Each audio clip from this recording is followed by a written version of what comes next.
Pemilu langsung serentak yang diberlakukan pada pemilu 2024 kali ini kemudian bisa menjadi sebuah ujian yang besar bagi partai politik. Karena dituntut mesin-mesin partai mereka bekerja secara maksimal, bekerja secara optimal agar partai-partai politik ini kemudian bisa meraih kemenangan. Dua tujuannya, memenangkan capres-cawapres yang mereka usung atau juga kemudian memenangkan partai tersebut, caleg-caleg tersebut di pemilu legislatif. Lalu apa yang akan dilakukan oleh partai-partai politik ini? Apakah kemudian mereka hanya berharap dengan kotel efek? Apakah kemudian dengan menaruh nama-nama bintang, nama-nama tokoh di jajaran tim yang akan menjadi tim pemenangan presiden, tim pemenangan calon wakil presiden, ini bisa membantu juga partai-partai mereka bisa terangkat suaranya. Kita akan bahas mengenai hal ini tentunya dan juga kemana sebenarnya arah perhatian fokus dari masyarakat. Apakah kemudian kalau kita mendengarkan isu-isu yang berkembang belakangan ini yang memang hanya lebih fokus pada masalah capres-cawapres, ini bisa mengalihkan perhatian masyarakat sehingga kemudian tidak mempedulikan yang namanya adanya pileg atau pemilu legislatif. Untuk bisa memberikan pandangannya sudah hadir di samping saya seorang ahli komunikasi politik yang juga nanti akan memberikan pandangannya yaitu Prof. Lely Aryani. Assalamualaikum warahmatullahi wabarakatuh. Selamat malam, Prof. Selamat malam juga, sehat ya. Baik, sehat. Dan juga kita akan mendengarkan bagaimana suara dari perwakilan partai-partai politik dan juga pengusung dari masing-masing capres-cawapres yang sudah hadir bersama saya. Sudah ada Pak Sunanto yang juga merupakan pengusung dari capres-cawapres Pak Ganjar dan juga Pak Mahfud MD. Assalamualaikum warahmatullahi wabarakatuh. Waalaikumsalam. Sebagai jubir nanti kita akan sekali ingin tahu bagaimana pandangan dari Pak Sunanto. Siap. Baik. Dan juga selain Pak Sunanto sudah hadir juga yang perwakilan juga atau jubir-jubir dari masing-masing koalisi yang mengusung Pak Anies dan juga Gus Imin atau Gus Muhaimin. Ada Pak Syaiful Huda. Assalamualaikum warahmatullahi wabarakatuh. Selamat malam Pak Huda. Malam Mbak Putri. Baik. Sananto. Ya, Bang. Ya. Andre. Ya. Baik, ada Prof. Lely juga di sini, ya, Pak Huda. Ya, dan juga Prof. Lely, oke. Baik, dan juga juru bicara ini pengusung Pak Prabowo dan juga Mas Gibran ada Bang Andre Rosiade. Assalamualaikum warahmatullahi wabarakatuh. Selamat malam Bang Andre. Waalaikumsalam, selamat malam Putri, Prof. Lely, Ya, Cananto, dan Bang Huda. Baik. Lama kami. Oke. Lama kami, Bang. Ya, nah ini kita minta pandangan Prof. Lely terlebih dahulu sebagai ya. pakar komunikasi politik melihat isu-isu yang berkembang belakangan ini. Apakah kemudian masyarakat ini lebih mencurahkan perhatiannya kepada Pilpres atau memang seimbang, masyarakat betul-betul aware bahwa nanti kita akan memilih atau masyarakat memilih bukan hanya capres-cawapres tapi siapa yang akan menjadi caleg-caleg yang akan duduk di anggota dewan. Ya. Prof. Lely. Pertama memang kita bisa melihat kalau di 2024 ini nanti nampaknya fokus perhatian yang pertama masyarakat itu adalah pada Pilpres.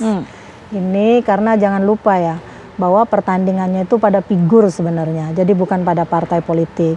Tapi ini juga kelemahan dari teman-teman dari partai politik. Harusnya ketika mereka membicarakan Pilpres, diundang di Pilpres, mereka tuh membombardir juga nih bagaimana model pencitraan mereka sebagai calon-calon anggota legislatif. Sehingga dua-duanya bisa mengemuka dalam waktu yang bersamaan. Tadi kebetulan saya naik taksi nih di sini karena tipuan bilang naik taksi aja dulu nanti diinin ya. Di taksi tadi saya juga nanya-nanya nih. Pak, ini gimana nih 2024? Dia bilang, wah Pilpres kita ini ada 3 caleg, daerah dapil Bapak tahu nggak tahu Bu siapa aja. Jadi nggak tahu dia, jadi benar-benar nggak tahu. Mahasiswa juga yang menjadi pemilih pemula dan pemilih muda. Bahkan yang sudah duduk di DPR pun banyak yang nggak tahu. Atau karena mereka tidak mau tahu, atau karena memang tidak ada sentuhan bagaimana seharusnya kan apakah sebenarnya politisi itu butuh bercitra. Mereka tuh butuh bercitra, sangat butuh. Jadi nanti itu tidak otomatis ya Mbak Putri, misalnya Andre dapilnya mana, belum tentu di dapilnya Andre itu pendukungnya semua adalah yang didukung oleh Andre presidennya.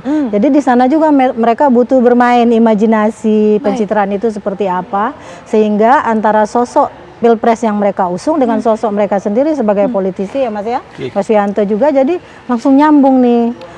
Bagaimana referensi pemilih sendiri tentang oh ini presidennya adalah ini. Tapi saya mendukung dia meskipun dia nggak mendukung presiden yang ini. Nah itu yang lebih penting dari mereka. Nah, jadi itu kurang sosialisasi atau seperti apa dari masing-masing caleg ataupun juga partai politik memperkenalkan para caleg-calegnya, kurang informasi yang disodorkan kepada masyarakat? Iya, ini kan tergantung daftar pemilih tetapnya itu ketika dipublikasikan ya, karena nanti kan pemilihannya nanti kan tetap dengan suara terbanyak.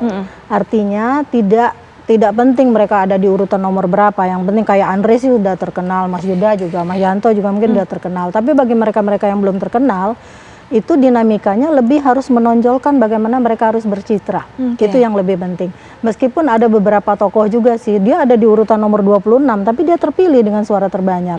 Nah itu tergantung bagaimana pendekatan dia kepada masyarakat. Jadi memang meskipun fokus lebih pada pilpres, mereka harus lebih mulai melemparkan diri mereka, istilahnya menjual diri secara politik lah. Kalau seperti tipenya Andre dan teman-teman kita ini udah pasti terkenal karena sering nongol di TV. Tapi mereka yang caleg tapi tidak pernah nongol di TV, belum tentu kan dikenal oleh masyarakat. Kecuali nasib ketika psikologi pemilih. Karena kebetulan mereka nomor urutnya nomor 2 atau nomor 3 lebih dekat, ketika buka kelihatan nomor 3 mereka coblos. Itu diuntungkan secara psikologi misalnya. Betul. Tapi mereka tetap butuh bagaimana mempopulerkan diri mereka sebatas kapasitas mereka sebagai caleg. Jadi lepaskan dulu ini, dapil ini belum tentu mendukung presiden ini. Karena saya butuh suara ini, maka saya akan memperkenalkan diri saya yang jauh lebih banyak ketimbang calon presiden saya. Itu intinya. Karena Prof. Lely tadi sudah singgung-singgung soal nomor urut, jadi mungkin saya juga malam ini mau mulainya dari capresnya ataupun juga cawapresnya yang diusung ini nomor urut 1. Pak Huda, bagaimana Pak Huda? Kalau tadi ini Prof. Lely ini mungkin suara supir taksi yang ditanya oleh Prof. Lely ini bisa salah satu bisa mewakili suara masyarakat. Begitu Pak Huda. Ternyata banyak loh yang belum tahu calegnya siapa dari daerahnya masing-masing. Nah ini bagaimana kinerja mesin dari partai-partai politik ini punya PR besar mengenai hal ini Pak Huda? Ya, yang pertama, catatan Prof. Lely saya kira bisa kita maknai karena secara baik dalam pengertian memang kita kan baru akan 2 kali akan memilih presiden dengan bersamaan. Jadi memang pasti ada sana yang publik masih belum dapat, five-nya itu belum dapat. Nah karena itu ya kita bisa pahami betul suasana ini. Apakah ada potensi di mana kader partai akan mendapatkan kotel efek dari capres yang diusungnya. Tapi yang jelas semua partai politik menginstruksikan kadernya untuk bersosialisasi saat yang bersama, selain mensosialisasikan dirinya juga mensosialisasikan calon presiden. Itu yang pertama. Yang kedua, pertimbangan praktis, kira-kira memang nanti datang ke TPS kan ada 5 kertas suara. Dan publik akan dihadapkan pegang 5 kertas suara. Nah pada konteks itu secara praktis dan teknis, tentu publik akan mengasosiasikan calon presiden tertentu ini dipilih oleh partai apa gitu. Nah menurut saya mereka juga akan mencari partai yang mengusung pasangan presiden dan wakil presiden secara otomatis menurut saya bahwa kemudian tidak memilih caleg-caleg gitu, tapi hanya memilih tanda gambar partai karena tadi ada faktor tidak mengenal dan seterusnya. Tapi itu satu suasana yang saya kira perlu juga secara psikologis bisa kita pahami bersama. Nah yang ketiga catatan saya, kami termasuk sama Bang Andre yang termasuk diuntungkan karena kami punya ketua umum yang kebetulan sama-sama maju dalam pilpres ini. Pak Prabowo sebagai calon presiden dan Gus Imin sebagai calon wakil presiden, walaupun pasangannya beda. Nah, tentu pasti berefek, kotel efek dari pasangan calon presiden ini pasti memberikan efek, termasuk number efek. Jadi kesamaan nomor, misalnya pasangan Amin sama PKB sama-sama nomor urut 1 gitu. Saya kira itu juga akan memberikan efek bagi publik ketika mengalami kesusahan di saat mengidentifikasi calon-calon legislatif dari masing-masing partai. Catatan saya yang keempat, memang jujur harus diakui sampai hari ini publik memang tahunya hanya pilpres. Betul Pak Huda. Tapi tentu perspektif ini nggak bisa ya disamaratakan ya. ada teman saya tidak terkenal di publik, Prof. Lely, Ya, tapi tingkat elektabilitasnya tinggi di daerah pemilihan dia. betul. Nah, pada konteks itu saya kira ketika orang kembali pada daerah pemilihannya masing-masing, Ya. saya meyakini akan ada sosok dari calon legislatif ini yang akan menjadi idola dan dia akan dipilih.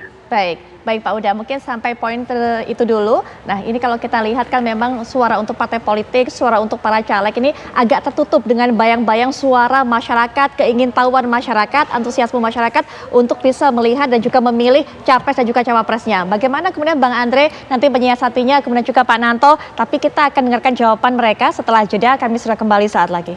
Kita akan kembali lanjutkan perbincangan. Bang Andre, bagaimana Bang Andre saat ini agar supaya suara untuk partai politik, suara kemudian untuk para caleg ini di Pileg ini tidak tertutup bayang-bayang fokus masyarakat yang sepertinya hanya kasih atensi kepada Pilpres dan juga kasih atensinya atau fokusnya hanya untuk bisa melihat capres-cawapres pilihannya Bang Andre?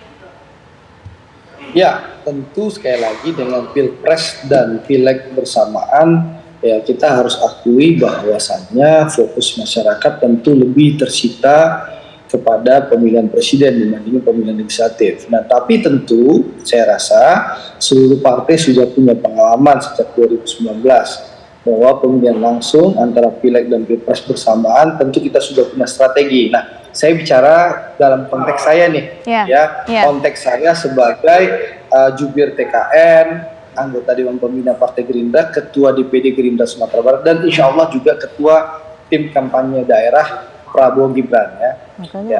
Apa yang akan kami lakukan?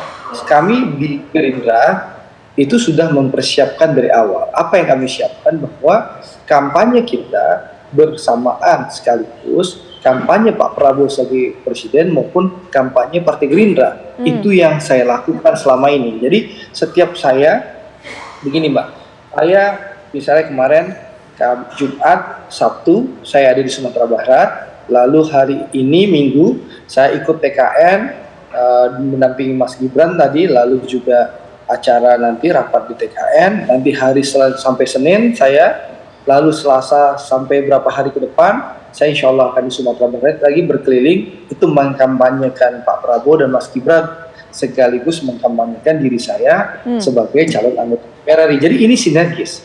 Jadi kita mendorong di tim kampanye Pak Prabowo dan Mas Gibran seluruh partai politik mengkampanyekan ya Pak Prabowo dan Mas Gibran sekaligus mengkampanyekan para caleg. Contoh baliho-baliho, billboard Andre Rosiade itu di seluruh wilayah Sumatera Barat itu fotonya ada Andre, ada Pak Prabowo dan Mas Gibran sebagai calon presiden. Itu kita lakukan secara bersama-sama. Jadi itu sudah kita lakukan. Jadi menurut saya tidak ada kendala, ya, tidak ada kesulitan kalau memang itu kita lakukan secara sungguh-sungguh. Itu sudah saya lakukan. Lalu yang kedua, tentu soal kontestasi Pileg itu juga tergantung kapasitas, kemampuan dan rekam jejak caleg-caleg tersendiri. Misalnya saya sebagai incumbent ya Putri, tentu rakyat di Sumatera Barat, Dapil Sumatera Barat satu menilai bagaimana kinerja Andre Rosiade setelah terpilih jadi anggota DPR sejak dilantik 20 Oktober 2019. Apakah Andre itu datang diam dan duduk, nggak bunyi sama sekali, tidak memperjuangkan daerahnya atau bagaimana? Nah, alhamdulillah kami sebagai anggota DPR RI, berbagai lembaga survei, apapun lembaga surveinya, baik nasional maupun lokal, itu menunjukkan bahwa kinerja kami, Andre Rosiade sebagai anggota DPR RI, salah satu yang terbaik di Sumatera Barat. Apapun lembaga surveinya, insya Allah Partai Gerindra selalu unggul dan nomor 1 di Sumatera Barat. Apapun lembaga surveinya, alhamdulillah Andre Rosiade anggota DPR RI berelektabilitas dan paling populer di Sumatera Barat. Nah, itu dari rekam jejak dan kinerja. Dan sekaligus kita fokus mengkampanyekan Pak Prabowo dan Mas Gibran. Jadi tidak ada kendala Putri, ya, tidak ada kendala, tidak ada masalah kalau Pileg dan Pilpres bersamaan. Sekali lagi, kembali tergantung kepada caleg. Kalau di TKN jelas, kita sudah mengimbau seluruh caleg-caleg kita sinergi saja, mengkampanyekan capres kita sekaligus mengkampanyekan diri, dan itu terlihat dari atribut-atribut baliho, spanduk, alat peraga kita ada fotonya Pak Prabowo dan Mas Gibran, tentu ada fotonya Andre Rosiade di sampingnya. Seperti itu, Putri. Baik, kalau Bang Andre dan juga Pak Huda petahana, Pak Nanto bagaimana kemudian caranya? Apakah memang juga cara-cara yang sama seperti ini? Sinergi mengampanyekan berbagai macam partainya, capres-cawapresnya, dirinya sendiri juga? Kalau saya sih secara pribadi kan ada kepentingan pendidikan politik ya, tidak hanya karena persoalan kekuasaan. Jadi saya memiliki tanggung jawab, misalnya jubir TPN ya, maka tanggung jawab saya double. Satu sisi saya harus mengkampanyekan pribadi saya dan mensosialisasikan saya sebagai caleg DPR RI nomor 3 Dapil Jawa Tengah 7 misalnya, saya sampaikan. Yang kedua harus menyampaikan bahwa partai politik usungan kami nomor urut 3 Ganjar Mahfud. Jadi agak linear lah kira-kira. Tapi sebenarnya memang harus diakui, pertama pemilu kita ini serentak. Yang kedua model kampanyenya sangat terbatas. Oke. Ya. Caleg ini sudah bergerak lebih dulu daripada Pilpres. Jadi DCS itu lebih dulu daripada penetapan DCS. Jadi artinya sebenarnya isu tentang bahwa kita saat ini lebih fokus ke Pilpres enggak juga. Ya karena kita bekerjanya lebih duluan, Mbak. Yang kedua, kenapa kita lebih fokus Pilpres? Ya calonnya hanya 3, sedangkan Pileg calonnya ribuan. Artinya kalau ditanya satu-satu orang pasti agak repot. Tapi problem terbesarnya apabila kalau kami di PDI Perjuangan sebagai partai pengusung amanat Ibu Megawati adalah bagaimana semua gerakan door to door itu setiap caleg, setiap anak ranting, setiap simpatisan harus menyampaikan dan mengampanyekan Pak Ganjar Mahfud untuk Presiden 2024. Model kampanyenya agak sama. Kalau Pilpres, Mbak, mungkin nama, gambar. Kalau Pileg, nggak butuh gambar. Karena Bang Andre ganteng, tapi nggak ada di surat suara itu. Nanti ketika dibuka ya? Nggak ada. Bang Huda, mungkin nggak ada. Bang Huda agak enak karena nomor 1 dia. Agak repot dia, sesuai lah. Jadi yang hadir di sini kan bukan efek ya, memang kepastian karena tiga-tiganya sebagai partai pengusung ya. Coba yang lain kandidatnya. Nah itu dia. Tapi yang paling penting bagi kami saat ini, kami mendorong memang di bawah itu harus kita akui banyak caleg-caleg yang zigzag juga. Yang penting dirinya kan. Kalau asumsinya begini deh, kalau Pilpres Bang Andri sudah mikir Pilpres, Bang Huda mikir Pilpres. Kebetulan dia incumbent. Kalau yang nggak incumbent mesti dia mikir, Pak. Oh, Pilpres kan sudah banyak yang mikir, ngapain pikir-pikir. Bikin dirinya aja sendiri. Tapi kalau kami memiliki tanggung jawab, bahkan kami sekarang double, Pak. Pertama, tidak hanya proses pengawalan mengkampanyekan PDI Perjuangan, tapi mengkampanyekan dan menggerakkan masyarakat untuk mengawasi pemilu itu sendiri. Baik. Karena potensi dan sebagainya harus kita gerakkan. Karena prinsip politik tidak hanya kekuasaan, tapi mendidik masyarakat sebagaimana mestinya. Dan itu kami selalu mendorong itu, maka perintahnya adalah tidak perlu banyak selfie lah kira-kira. Yang ada adalah ketok pintu hati rakyat. Ketok pintu dengan cara seperti apa, Pak? Ketok pintu hati rakyat ke rumah masing-masing. Door to door tadi makanya Pak Nanto bilang. Bahkan kalau Bang Andre nggak perlu nginep di Mbak Huda karena sudah anggota dewan, mungkin nggak perlu nginep ya. Kalau saya perlu. Kalau saya kebiasaan sih, Mbak. Maksudnya ya nggak perlu sungkan juga. Gitu. Jadi kayak Pak Ganjar lah. Dari 2026 dia harus door to door istirahat. Itu bukan pencitraan, Mbak. Dia memang stylenya begitu. Jadi kemungkinan untuk melakukan pendekatan dan instruksi kami jelas di partai juga sudah sangat jelas. Semua partai yang tidak memasang foto nanti akan mendapatkan peringatan. Khususnya foto Pak Ganjar dan Pak Mahfud. Jadi bahkan ada survei sendiri, ada pengawalan sendiri, struktural sendiri. Semua kita kawal dan semoga akan mendapat efek samping. Relasi antara suara Pak Ganjar dengan suara PDI, P3, Hanura itu linear gitu. Baik, Prof. Eli bagaimana melihat cara masing-masing tadi? Caleg tadi mengatakan ada yang cara kemudian berbarengan, sinergi, pasang fotonya Bang Andre dengan pasang foto Pak Capres-Cawapresnya, kemudian juga door to door-nya dilakukan. Bagaimana yang efektif sebenarnya? Itu namanya kan manajemen kampanye ya. Manajemen kampanye itu juga bisa dilakukan dengan model-model komunikasi pemasaran politik mereka masing-masing.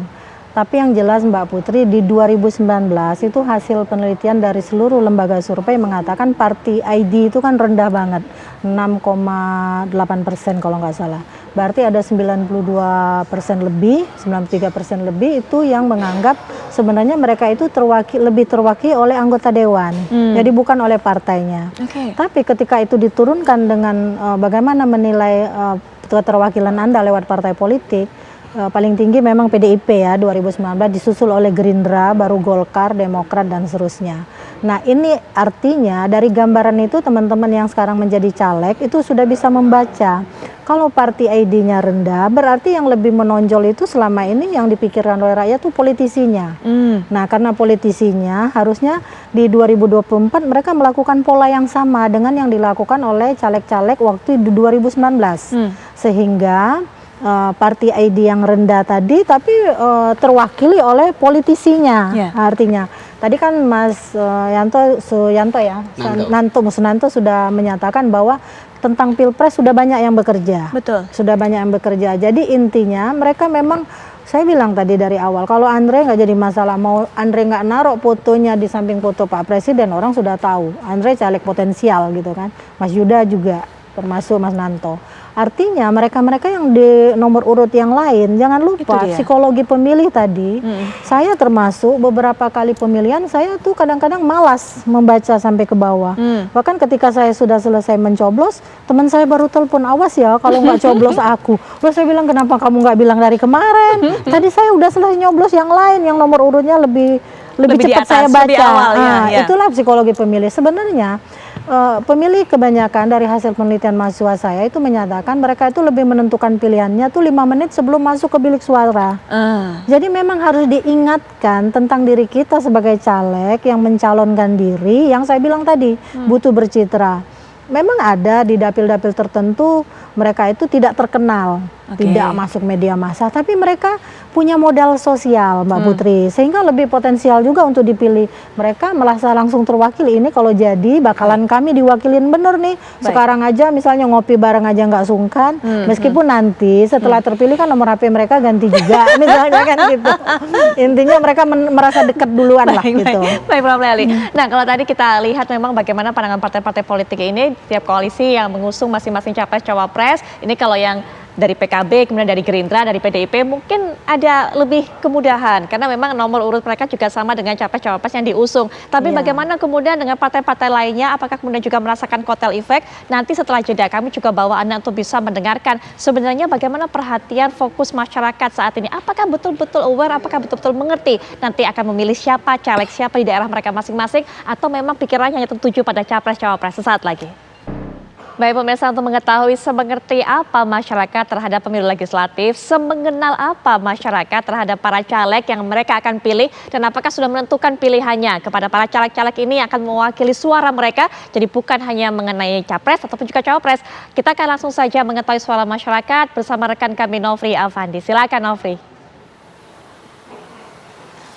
Ya Putri dan juga pemirsa, benar sekali saat ini warga tentunya sudah mengetahui nomor-nomor para kandidat capres dan cawapres dan juga para calon legislatif ataupun anggota dewan yang akan bersaing nantinya di pemilihan legislatif dan juga pemilihan presiden 2024 mendatang. Nah tentunya saya lihat sendiri juga nih pemirsa, di Kota Medan sendiri sudah banyak sekali baliho-baliho dan juga spanduk-spanduk yang bertebaran dipasang di setiap persimpangan maupun di pinggir jalan, baik itu capres-cawapres maupun para calon legislatif. Nah saya akan tanyakan sendiri juga nih sama warga Kota Medan yang saat ini sudah bersama saya, sudah ada Mbak Nurul dan juga Bang Yahya di sini. Seperti apa kira-kira pantauan mereka di sekitaran Kota Medan mengenai baliho caleg maupun capres-cawapres, lebih banyak mana nih kira-kira? Selamat malam Kak Nurul. Malam Bang. Kak Nurul, ini pantauan kakak sendiri di Kota Medan saat ini seperti apa? Sudah banyak belum nih baliho-baliho ataupun spanduk-spanduk baik itu capres-cawapres maupun para calon legislatif? Sudah banyak Bang. Mungkin di beberapa daerah seperti Bukit Barisan dan Krakatau sudah banyak terlihat ya Bang. Beberapa jalan ya sudah ada ya. Oke. Nah, pantauan Nurul sendiri, ini lebih banyak mana kira-kira? Baliho caleg atau baliho para capres-cawapres? Kalau untuk sekarang ya banyak terpantau itu ada di caleg partai dan daripada di cawapres dan capres sendiri Bang. Oke.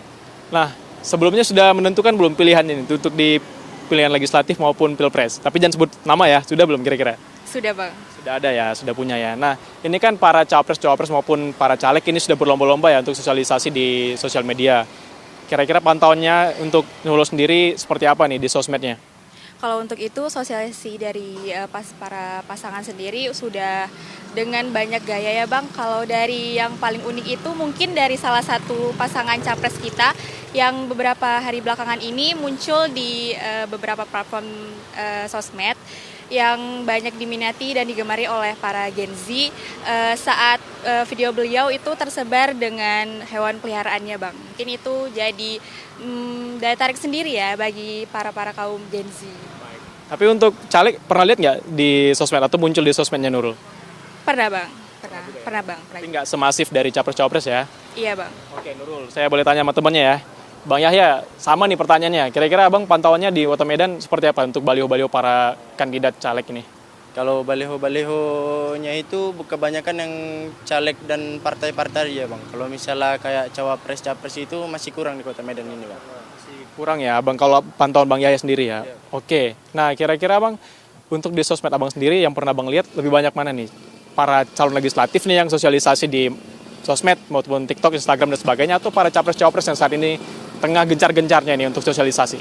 Oh, kalau misalnya di sosmed gitu kebanyakan ya capres dan cawapres Bang. Karena kan kayak yang lebih dikenal sama masyarakat. Habis itu dia pun kayak satu Indonesia gitu kan Bang. Sedangkan kalau kayak caleg gitu dia hanya daerah-daerah tertentu aja Bang. Bersifat lokal ya? Iya, lokal. Oke, thank you Bang Yahya dan juga Nurul atas tanggapannya. Itu tadi pemirsa seperti apa tanggapan dari warga Medan mengenai seperti apa baliho-baliho yang sudah terpasang di sekitaran Kota Medan di tengah momen-momen pemilu 2024 mendatang. Nah tentunya banyak ya jawabannya, tadi ada mengatakan lebih banyak baliho capres-cawapres dibandingkan caleg yang bersifat lokal, dan juga begitu di sosmed sama banyak nih capres-cawapres yang sudah berlomba-lomba untuk meminta atau menggayat suara milenial dengan membuat konten-konten yang tentunya menarik para anak-anak muda. Demikian, saya kembalikan ke Putri di Jakarta. Baik Nofri, terima kasih Nofri yang sudah membuat kita mengetahui sebenarnya ini salah satu kota yang menjadi contoh apa yang kemudian diterapkan oleh partai-partai politik yang ada di sana untuk bisa mempromosikan para calegnya termasuk juga capres-cawapres yang mereka usung. Sekali lagi terima kasih Nofri. Nah langsung saja mungkin bisa diberikan tanggapan oleh Pak Huda. Pak Huda, memang banyak cara dilakukan oleh para capres-cawapres, para caleg, media sosial memang menjadi salah satu metodenya. Tapi kemudian ketika ada yang daerah Medan tadi lebih banyak kemudian baliho-baliho para calegnya sehingga kemudian capres-cawapres yang diusung oleh para koalisi ini tidak terlalu terdengar atau tidak terlalu terlihat. Seperti apa kemudian penanganan hal-hal seperti ini? Apakah kemudian terus ada pemantauan monitoring di berbagai daerah Pak Huda? Ya, sorry tadi saya nggak dengar sama sekali wawancaranya. Tapi seperti tema kita, saya meraba-raba aja. Baik, ya tadi memang diceritakan Pak Huda bahwa di Medan itu baliho-baliho yang terpasang memang adalah mayoritas baliho-baliho para caleg daerah mereka begitu. Sehingga kemudian belum ada yang terlalu banyak capres-cawapres yang diusung oleh masing-masing koalisi ini begitu. Ya, sekali lagi Pilpres bersamaan dengan pemilu legislatif sudah begitu multi partai. Saya kira ini konsekuensinya pasti begitu. Publik merasa banyak melihat baliho para caleg, tapi karena saking banyaknya lalu publik juga begitu aja selewat dan lalu tidak ingat. Gitu. Nah dalam suasana begitu, setiap dapil saya meyakini masyarakat sudah hampir pasti saya kira mengenal caleg-calegnya. Walaupun tidak bisa semuanya. Nah memang hiruk pikuk caleg ini memang tenggelam di bawah permukaan Pilpres yang begini sangat luar biasa. Jadi saya merasa di dalam lokalitas politik yang lebih kecil, misalnya dapil daerah pemilihan baik untuk DPRD kabupaten kota, provinsi maupun DPR RI itu, menurut saya sudah ada suasana di mana caleg dari semua partai itu sudah ada dalam hati calon para pemilih kita. Tapi memang hiruk pikuknya memang sekali lagi kalah dengan suasana Pilpres yang begini sangat luar biasa. Setiap hari kita bisa disuguhi event sosialisasi baik oleh capres-cawapres sendiri. Kalau kita lihat kan paling enggak 5-4 titik tuh capres-cawapres keliling setiap hari. Dan semua media kita akan relatif memberi ruang yang lebih dominan terhadap capres dan cawapres itu. Dalam suasana begini saya sangat berharap hiruk pikuk di permukaan pilpres ini, saya mendorong juga pada publik untuk sekali lagi jangan melupakan pemilu legislatifnya. Karena sesungguhnya dua-duanya sangat penting. Publik butuh caleg yang terpilih dan punya komitmen yang kuat untuk meneruskan dan menjalankan apa yang menjadi kebutuhan rakyat di dapurnya masing-masing. Saat yang sama, Pilpres juga sangat penting supaya mendapatkan pemimpin nasional yang terbaik, terutama dalam suasana hari-hari inilah, bahwa masyarakat kelihatannya butuh perubahan. Baik. Nah, kalau Bang Andre sendiri, Bang Andre, ini kan dalam koalisi Indonesia Maju kita bicara, kalau Bang Andre, ini kan banyak partai di dalamnya. Kalau Gerindra memang sudah ada Pak Prabowo yang benar maju menjadi capres. Tapi untuk partai-partai lainnya yang tidak terwakili di capresnya maupun cawapresnya, seperti apa sebenarnya pembagian tugasnya untuk bisa mempromosikan capres-cawapres ini? Karena seperti tadi Pak Nanto juga bilang, kalau capres sudah ada yang mikir. Nah, caleg-caleg ini atau partai-partai sendiri yang mungkin mereka sudah memprediksi nggak kena kotel efek, ini kan juga mungkin akan lebih fokus untuk bisa mempromosikan partai, kemudian juga mempromosikan para calegnya. Nah, bagaimana kemudian pembagian tugas dalam koalisi Indonesia Maju sejauh ini? Jadi gini, Putri, kalau di TKN itu sangat-sangat terlihat bagaimana rata-rata pengurus TKN ini adalah caleg dari berbagai partai. Nah, yang saya tangkap dan saya lihat dan saya saksikan langsung bahwa seluruh pengurus TKN ini juga datang ke daerah dapil masing-masing, itu sekaligus mensosialisasikan Pak Prabowo dan Mas Gibran dan juga diri mereka.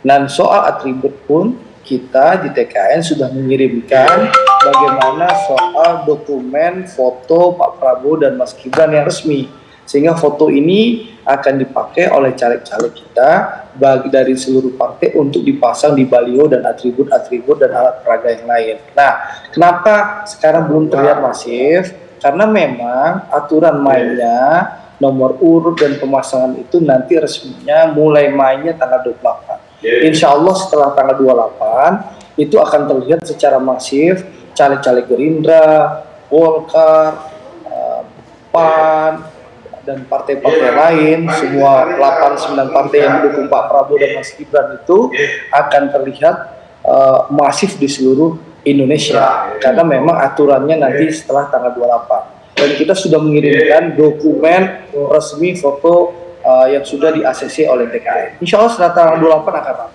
Jadi tidak ada kekhawatiran kami karena seluruh partai pendukung Pak Prabowo dan Mas Gibran ini sangat solid. Dan di TKN ini wakil ketua TKN semua sekjen partai. Ya, dan itu terlihat sekali secara berkala berbagai sekjen wakil ketua TKN ini mengawal Mas Gibran maupun Pak Prabowo berkeliling daerah Indonesia, dan juga pimpinan ini juga secara masif keliling ke berbagai wilayah Indonesia.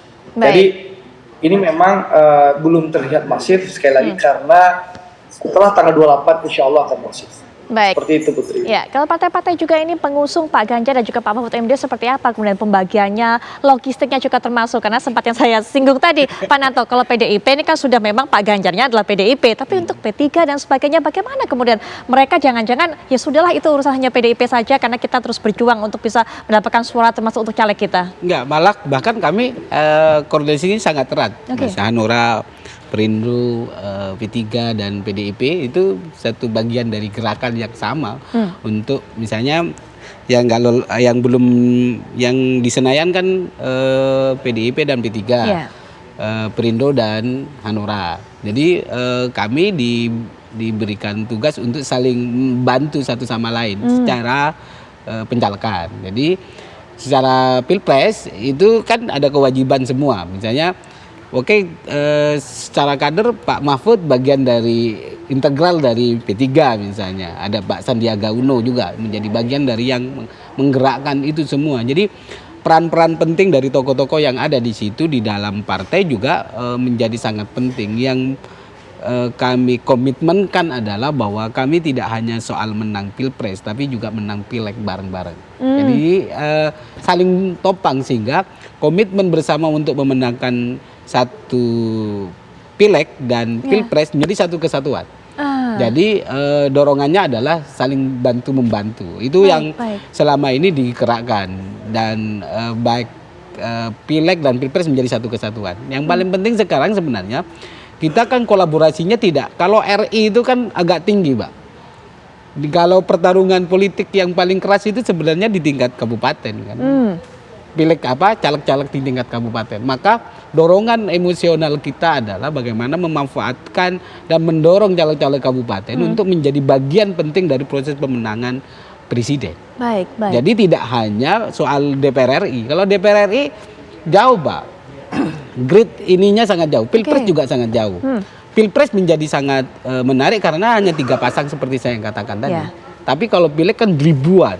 Maka integritas kader, visi kader, door to door kader itu menjadi sangat penting didorong karena ini akan membantu pemenangan, tidak hanya memenangkan.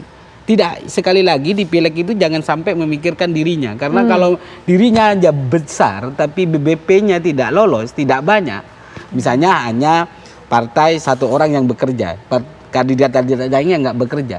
Bisa jadi kita juga tidak bisa menang, Mbak. Tidak lolos parlemen. Jadi pikirannya adalah bagaimana partai, suara kita harus besar. Jadi nanti perhitungannya itu siapa yang terbesar baru diangkat. Jadi makanya dorongannya kalau di Jawa Tengah itu ada sistem komandante, Pak. Jadi ada pembagian dapil, pembagian desa bahkan. Jadi setiap dapil ini sudah dibagi oleh komandan, namanya komandante, dan itu selalu didorong. Dan itu, Mbak, suara satu dengan caleg yang lain beda, Mbak. Jadi sistemnya sudah sangat luar biasa. Maka kami mendorong. Jadi caleg DPR RI gotong royongnya juga sama provinsi.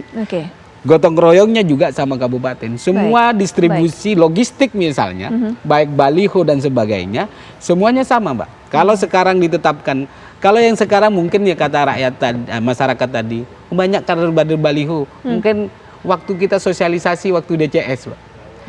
Ya, jadi kalau sekarang kan sudah ada peraturan Bawaslu dan sebagainya, belum kampanye dan sebagainya dicabutin. Tapi kalau kemarin kan sah sosialisasi, yang penting kan tidak memenuhi unsur sosialisasi, gitu.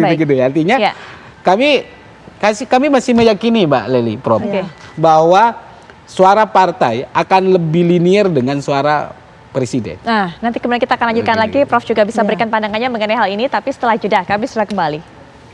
Kalau tadi kita sudah mendengarkan bagaimana pandangan pendapat dari masyarakat yang ada di Kota Medan, Sumatera Utara. Nah, bagaimana dengan yang ada di Jakarta? Rekan kami Hadar Faisal juga akan menginformasikan kepada kita, mengajak kita mengetahui apakah memang warga di Jakarta betul-betul tahu siapa caleg yang nanti akan mereka pilih tentunya. Silakan Hadar Faisal.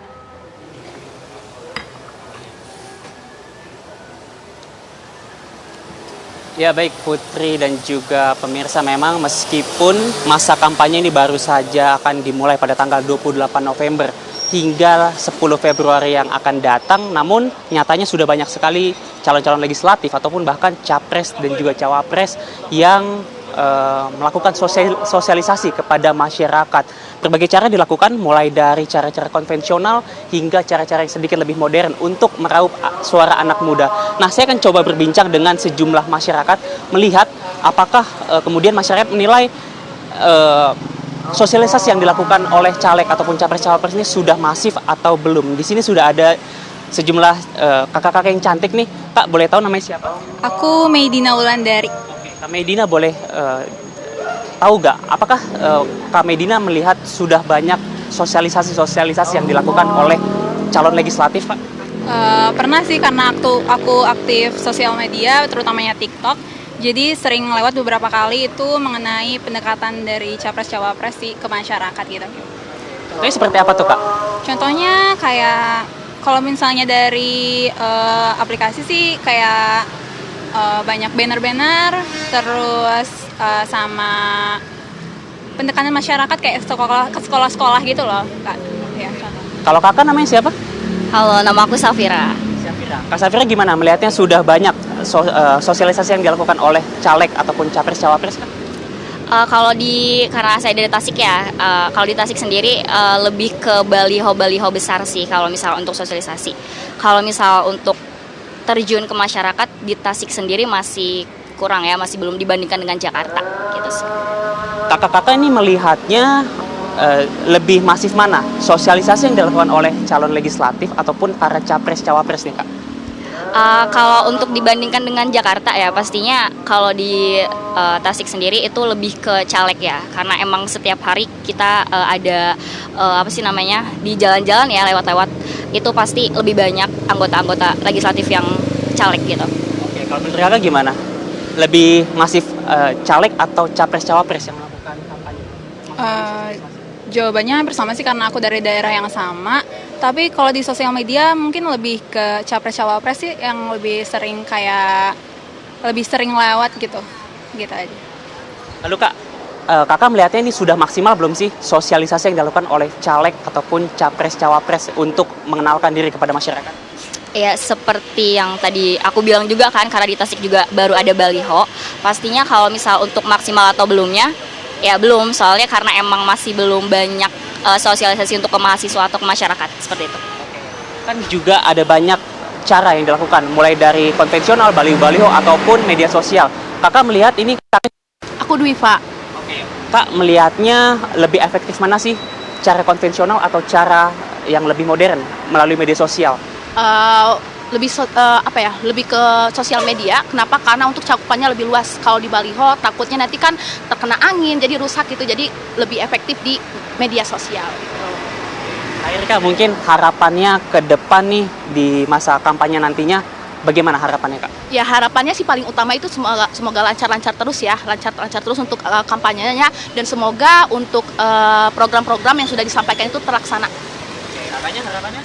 Ya karena sekarang lagi zaman bonus demografi juga ya, pastinya untuk himbauan kepada pemuda-pemuda pastinya biar nggak golput aja sih gitu. Karena satu suara juga sangat berarti. Gitu. Siap, terima kasih kakak-kakak, selamat menjalani aktivitasnya kembali.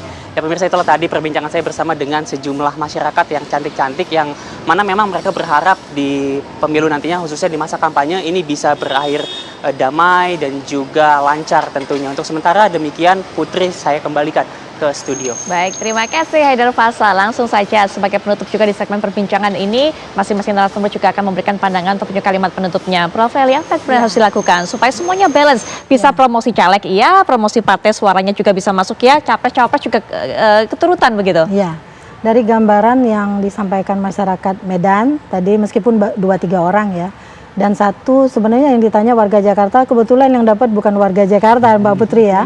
Ya artinya memang itu sudah terlihat ya. Intinya saya ingin menyampaikan kepada semua teman-teman caleg, itu kan ada sebuah teori dalam komunikasi politik namanya mere exposure effect. Jadi semakin sering mereka itu melemparkan diri mereka ke media-media komunikasi politik, bukan hanya media mainstream, karena media mainstream hanya untuk orang-orang yang sudah terlanjur terkenal saja. Kan ada media komunikasi politik yang lain, yaitu media sosial, termasuk kelompok-kelompok kepentingan yang bisa merupakan jejaring mereka. Jadi ya lemparkanlah diri mereka di sana. Tadi juga saran dari adik tadi ya, lebih cepatlah, lebih banyaklah berselancar di sana supaya kita lebih kenal. Kemungkinan juga baliho yang ada itu Mbak Putri adalah ketika mereka sosialisasi, jadi belum ada nama capres dan cawapres yang sudah ditetapkan.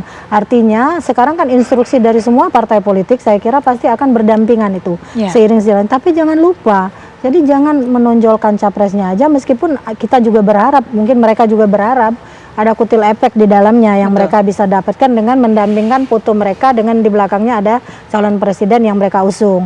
Karena bisa saja misalnya Mbak Putri presidennya TV1 partainya, tapi belum tentu juga Mbak Putri presidennya bukan partainya, bukan TV1 kan gitu. Pilihan dari masyarakat, karena banyak partai pengusungnya, jadi bisa jadi presidennya Prabowo Gibran, tapi Mas Andre karena dia caleg Gerindra, tentu calegnya adalah Andre, tapi kan bisa jadi dari partai pengusung yang lain.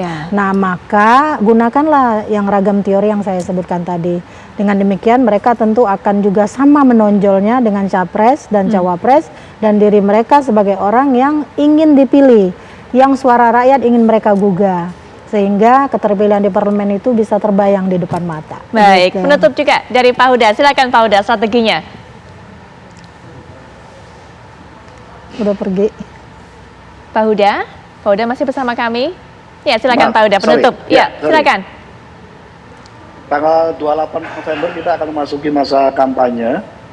Semua partai koalisi Amin sudah diinstruksikan untuk secara bersamaan serentak semua atribusi pasangan calon Amin akan menjadi bagian dari atribusi semua caleg, baik level DPR RI, provinsi maupun kabupaten kota.